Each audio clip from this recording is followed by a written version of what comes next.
This is Saturday's special edition emission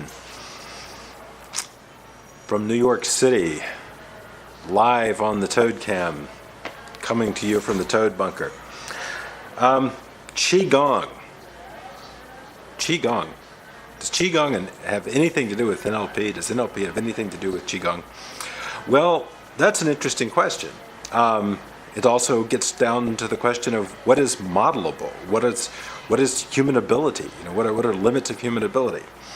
From my understanding, back in the 1970s and 80s, Chinese hospitals undertook a research project to discover what ChiGong masters or putative ChiGong masters were actually doing. I mean, what they seemed to be vibrating. They were emitting some kind of vibratory energy from their bodies. And these Chinese researchers wanted to find out what it was that these healers, who apparently had some kind of significant healing capacity, especially for flesh wounds, damage of the skin, tendons, things like that.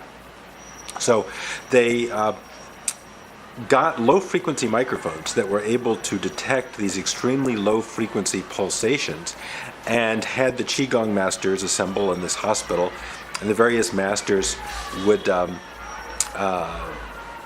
do their thing in a research setting, and then they would record this and analyze it. So I suppose they ran it through something like a Fourier transform, some kind of computational analysis that allowed them to decompose the signal into its components, or at least its sine wave components, I suppose.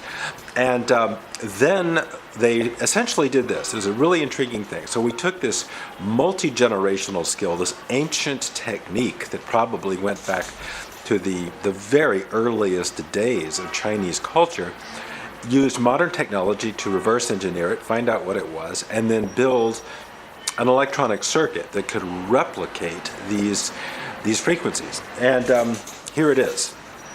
This is a later generation. I've owned several generations of these and have gone through probably like at least 5 upgrade generations. This is the emitter. This is one of the choices of emitters. This is a very nice one because you can just set it on yourself or somebody else. And this is the charger box, and it emits a combination of chaotic pulses. They found it's a mixture of chaotic pulses and steady state frequencies. So I guess it's like mixtures of alpha, delta, and these I'm not sure if we would call them randomized, but chaotic energies. And I have found this to be a really remarkable healing modality, and in a way that's very unlike most Western healing modalities. It's extremely gentle to the system. It doesn't induce this whole bunch of side effects. I've used ultrasound, extensively as well. And ultrasound, if you've been through ultrasound, can be a pretty extreme heating tissue treatment, where this seems to have very few negative effects. We don't know fully, but but here's a fascinating thing from sort of an NLP perspective.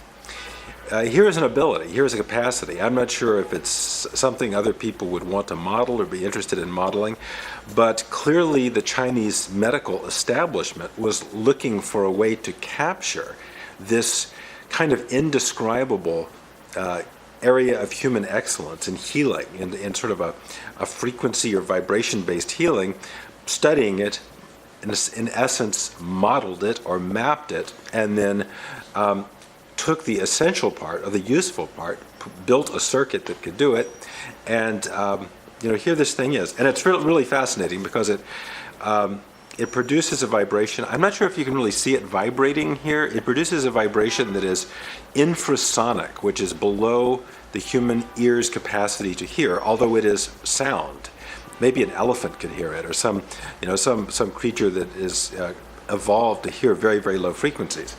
So it is a sound. It's just a sound that's outside of human perception, but it's it's a form of auditory energy. And I've actually used this to help like clear out my ear canals, like after a flu or something, and has never seemed to have any harmful effect on my eardrum. As a matter of fact, it seems to kind of interestingly vibrate it or massage it, like it's increasing the flexibility or the mobility of my ear mechanism.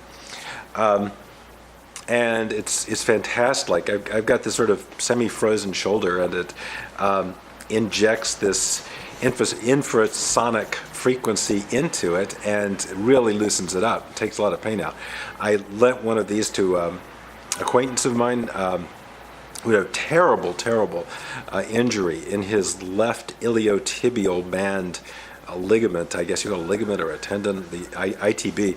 And a guy was in excruciating pain, and he used a similar, not the exact one I've got here, but he used a similar one and had profound relief. And I'm thinking, it's just amazing to me that here is something which is a kind of an intrinsic human ability, something which was done in its traditional form by guys just having this ability to like tremble their hands at a distance from somebody, and this would become a perceived vibration. They were actually using their bodies, their human apparatus to produce this frequency, which would then emit from them and have this profound therapeutic effect on other people's bodies. And so these became sort of the living, healing devices, they were like living medical devices who were a resource for the traditional Chinese culture, the healing culture. And here we have it now in a well-studied and well-structured form, where it's doing very nice things right now for my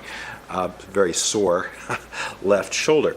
But that, to me, is fascinating, that a culture could develop such capacities and such expertise, and another culture like ours pretty much never understood it, never pursued it, or maybe if exposed to it, just couldn't understand it, couldn't compute what was going on with that. And yet a culture that could compute what was going on with that was able to appreciate it and then have a structured approach to it and capture it and then reintroduce it into their system in a very, very stable, consistent form.